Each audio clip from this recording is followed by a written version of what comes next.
Good morning, students. I am A.K. Jha. Today I am going to explain the sexual reproduction in plant. In previous class, we have already discussed the structure of plant and the terms associated with flower. We have already studied different sexual organs in plants, that is calyx, corolla, endoecium, gynoecium, essential reproductive organs and accessories reproductive organs, male reproductive organs and female reproductive organs in plants. Today, I am going to explain the actual process of sexual reproduction in plants, how it happens. Plant में sexual reproduction कैसे होता है? Flower एक sexually reproducing organ है. Different steps में sexual reproduction plants में होता है. सबसे पहला स्टेप पोलिनेशन. तो pollination is the process of transfer of pollen grain from anther to stigma.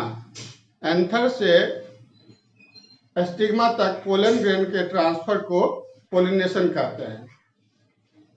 Pollination is of two types, self pollination और cross pollination. Self pollination is a type of pollination in which the pollen grain from anther of a flower reaches to a stigma of same flower, or pollen grain from an anther of a flower reaches to a stigma of another flower of same plant. यदि एक ही पौधे के anther से pollen grain निकलकर उसी पौधे के stigma पर पहुंचता है तो उसे हम सेल्फ पोलिनेशन कहते हैं. That means in bisexual flower, यदि एक ही फूल के एंथर से पोलन ग्रेन निकलकर उसी फूल के स्टिग्मा पर पहुंच जाता है तो इसे सेल्फ पोलिनेशन कहते हैं. या फिर एक फूल के एंथर से पोलन ग्रेन निकलकर उसी प्लांट के दूसरे फूल के स्टिग्मा पर पहुंचता है, उसे भी सेल्फ पोलिनेशन ही कहते हैं. सेल्फ पोलिनेशन के लिए किसी पोलिनेटिंग एजेंट की आवश्यकता नहीं होती है. Next type is cross pollination. Cross pollination is that type of pollination in which anther pollen grain from anther of a flower reaches to a stigma of another flower of another plant. ऐसा pollination जिसमें एक फूल के anther से pollen grain निकलकर दूसरे फूल के stigma पर पहुंचता है, इसे क्रॉस पोलिनेशन कहते हैं. क्रॉस पोलिनेशन के लिए डिफरेंट एजेंट की जरूरत होती है और उस एजेंट के नाम पर पोलिनेशन का नाम भी रखा गया है. जैसे first pollination by wind. Wind के द्वारा जो पोलिनेशन होगा उसे एनिमोफिली कहते हैं. Water is a pollinating agent. Water के द्वारा जो पोलिनेशन होता है उसे हाइड्रोफिली कहते हैं. इंसेक्ट्स के द्वारा जो पोलिनेशन होता है उसे एंटोमोफिली कहते हैं. बर्ड्स के द्वारा जो पोलिनेशन होता है उसे ऑर्निथोफिली कहते हैं. और एनिमल्स के द्वारा जो पोलिनेशन होता है उसे जूफिली कहते हैं. तो पोलिनेशन प्रोसेस में एक फ्लावर के एंथर से पोलन ग्रेन निकलकर दूसरे फ्लावर के स्टिग्मा पर पहुंच जाता है. Now next step post pollination events. Pollination के बाद की घटना.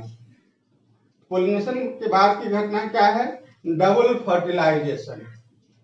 डबल फर्टिलाइजेशन, इस प्रोसेस का डिस्कवरी स्ट्रासबर्गर ने 1884 में किया था.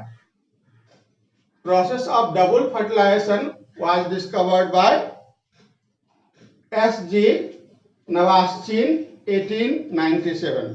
फर्टिलाइजेशन का डिस्कवरी स्ट्रासबर्गर ने किया 1884 में, जबकि डबल फर्टिलाइजेशन का डिस्कवरी S.G. नवास्चिन ने 1897 में किया। इस फर्टिलाइजेशन प्रोसेस में क्या होता है? पहला फर्टिलाइजेशन का process, first fertilisation process is called syngamy, in which one male gamete fuses with egg cell to form a single zygote. Pollen grain germination के बाद पोलन ट्यूब बनाता है। तो पोलन ग्रेन्स, एक पोलन ग्रेन्स के division से दो male gamete और एक ट्यूब न्यूक्लियस बनता है। एक मेल गैमेट, एक पोलन ग्रेन के डिवीजन से दो मेल गैमेट और एक ट्यूब न्यूक्लियस बनता है। स्टिग्मा में सुगरी सब्सटेंस के प्रेजेंस के कारण पोलन ग्रेन में जर्मिनेशन स्टार्ट होता है और ओवरी से कुछ केमिकल सब्सटेंस सिक्रीट होने के कारण पोलन ट्यूब स्टाइल से होते हुए ओवरी की ओर जाता है। इस तरह के ग्रोथ को केमोट्रोपिज्म कहते हैं। That is growth of pollen tube towards the ovary is called chemotropism. Now pollen tube penetrates the styles and enters into the ovary through a pore which is called micropyle. Micropyle पोर के द्वारा pollen tube ovary में प्रवेश कर जाता है। Now its tip is dissolved before it reaches to the ovary. The tube nucleus degenerates and only two male gametes enters into the ovary. That means ovary में enter करने से पहले tube nucleus degenerate हो जाता है, सिर्फ दो male gamete ovary में इंटर करता है। Now in ovary what happens? In ovary ovule changes into female gamete and one female gamete and two secondary nucleus are found inside the ovary.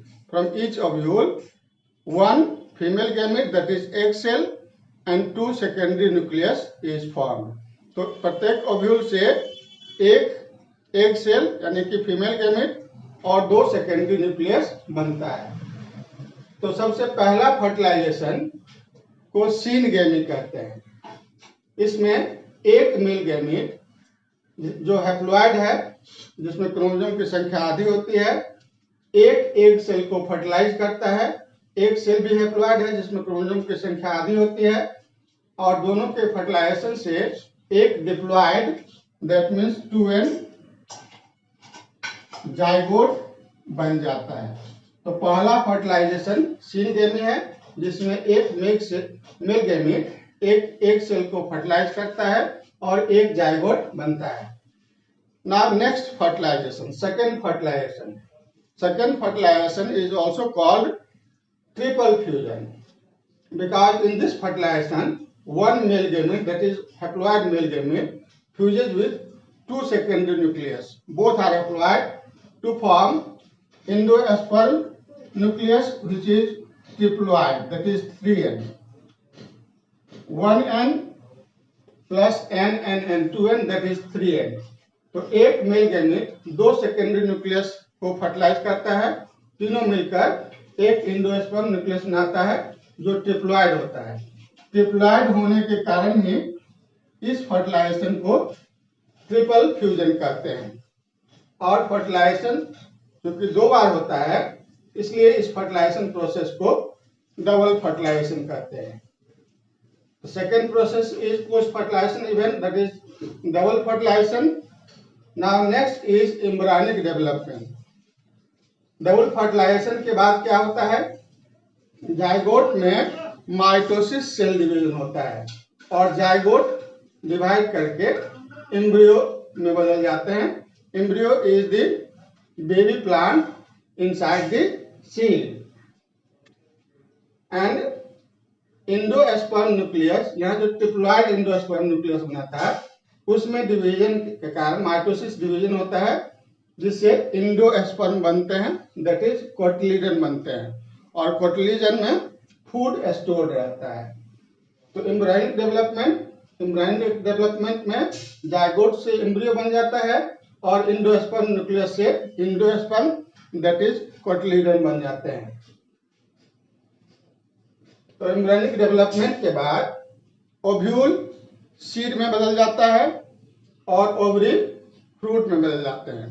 Matured and ripened ovary is called fruit.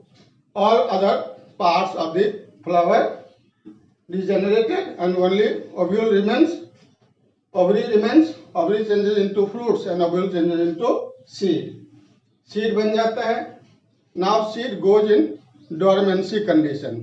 Seed resting stage में चला आता है, dormancy condition में चला आता है। Favourable conditions आने के बाद, सुटेबल सीजन आने के बाद, और suitable conditions that is presence of moisture, presence of temperature, presence of soil, water and appropriate season में सीड का डोरमेंसी ब्रेक होता है और सीड में जर्मिनेशन स्टार्ट होता है। तो सीड में जर्मिनेशन से सीडलिंग बनते हैं, सीडलिंग से डेवलपमेंट से एडल्ट प्लांट बनते हैं। तो सीड दो तरह के होते हैं, मोनोकोटिलिडनस सीड जिसमें एक ही कोटिलीडन होता है, और डाइकोटिलिडनस सीड जिसमें दो कोटिलीडन होता है। तो सीड के जर्मिनेशन से सीडलिंग बनते हैं और सीडलिंग के डेवलपमेंट से एडल्ट प्लांट बन जाते हैं। इस तरह प्लांट में सेक्सुअल रिप्रोडक्शन कंप्लीट होता है।